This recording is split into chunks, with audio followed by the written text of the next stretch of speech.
Thank you, Mr. President.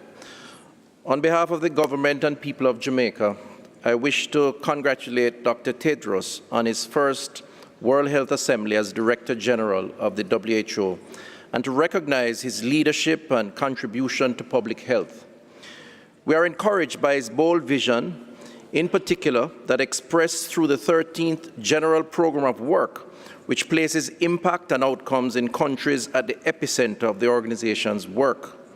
We are particularly pleased with the firm placement of the Climate Change and SIDS initiative in the General Program of Work, and we look forward to the regional meeting in the Caribbean later this year. Mr. President, this year's theme is timely as we approach the 40th anniversary of the Alma Ata Declaration. It is our firm view that achieving the health-related SDGs targets through the attainment of universal health coverage requires innovative and transformative approaches in addressing the challenges of the 21st century. As we did 40 years ago, Jamaica maintains that the primary health care is key to the attainment of universal health coverage, and the creation of a primary health care system which focuses on prevention services and the provision of health care on the basis of community health trends and are vital in that context. Importantly, this ensures community participation in the delivery of health care services. Currently, Jamaica is pursuing several measures that will chart the way towards universal health coverage. These include the development of a 10-year strategic plan for the health sector and a roadmap for a national health insurance plan. The strategic plan will build on our achievements in the area of primary health care, utilizing the framework of integrated health service delivery networks to create a robust health system based on primary care delivery.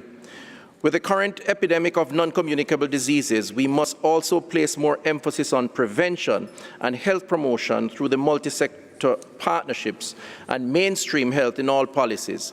The Government of Jamaica continues to provide leadership in advocating behavioral modification, public education, and moving towards regulation in order to address Jamaica's NCD epidemic.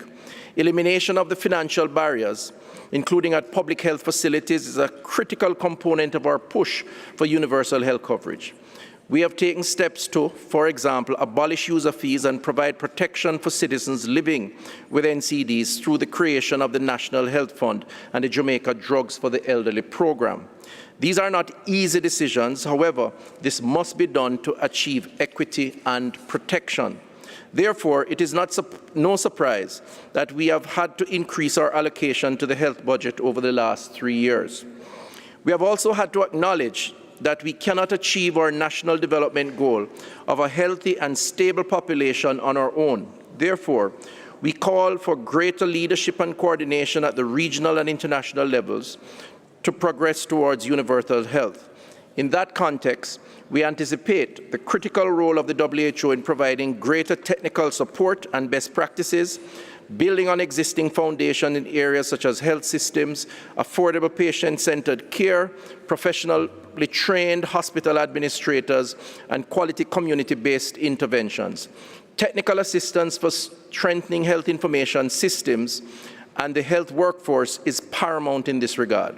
In this vein, we reiterate Jamaica's call made previously for urgent attention to the global shortage of health workers, in particular specialist nurses.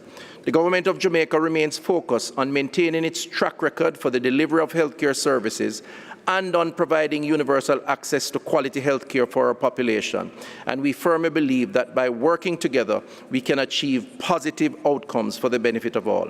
Mr. President, at the last World Health Assembly, a strong commitment was made by us as member states to work together with a renewed urgency to accelerate progress towards universal health coverage through the signing of the International Health Partnership for UHC 2030.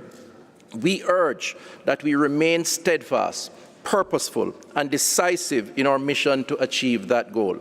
You can count on the support of Jamaica and on our own support in that noble endeavor. I thank you.